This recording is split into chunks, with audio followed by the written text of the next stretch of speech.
So you're going to need a neutral density filter if you're using a camera in extremely bright conditions and want to have a slower shutter speed, especially to create motion blur. So I'm going to explain the reasons why with a demonstration in this video. It's coming up.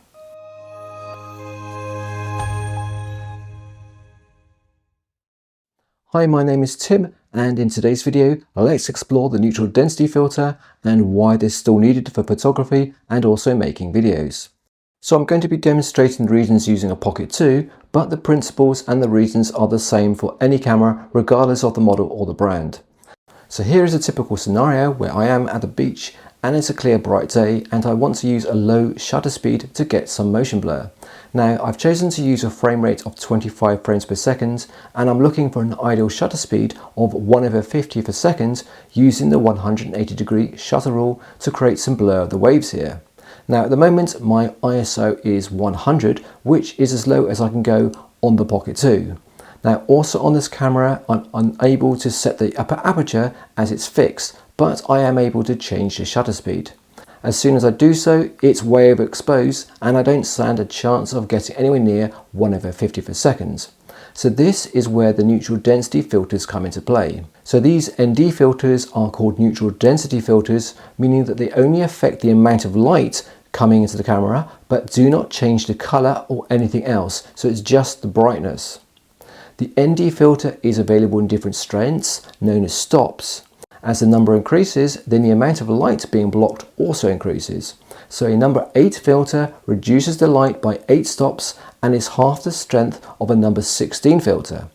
Now currently without the filter, the correct exposure, according to the Pocket 2, is around 1/5000th of a second, so there's a huge difference in stops between this exposure and where I want to get to, which is 1/50th a second.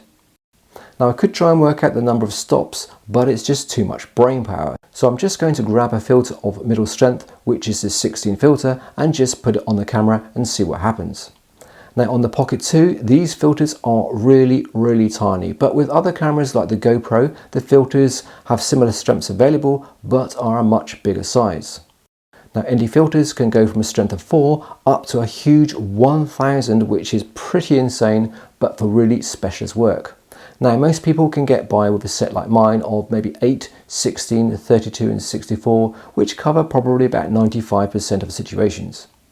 And now with the filter on, the exposure is too dark because the filter is blocking the light. So we can just reduce the shutter speed to our value. Now it looks like a strength of 16 is almost bang on, so we can get to the desired shutter speed. Now I can get some motion blur of the waves, which is what I want for a more cinematic effect. So check out this video linked here for more specifics on motion blur and the 180-degree rule for cinematic videos. And there we are folks, that's a very quick explanation of ND filters and why we need to use them to get desired shutter speeds in bright conditions. If this video is useful, of course, please support the channel to grow by hitting that subscribe button. Until next time, take care and see you soon.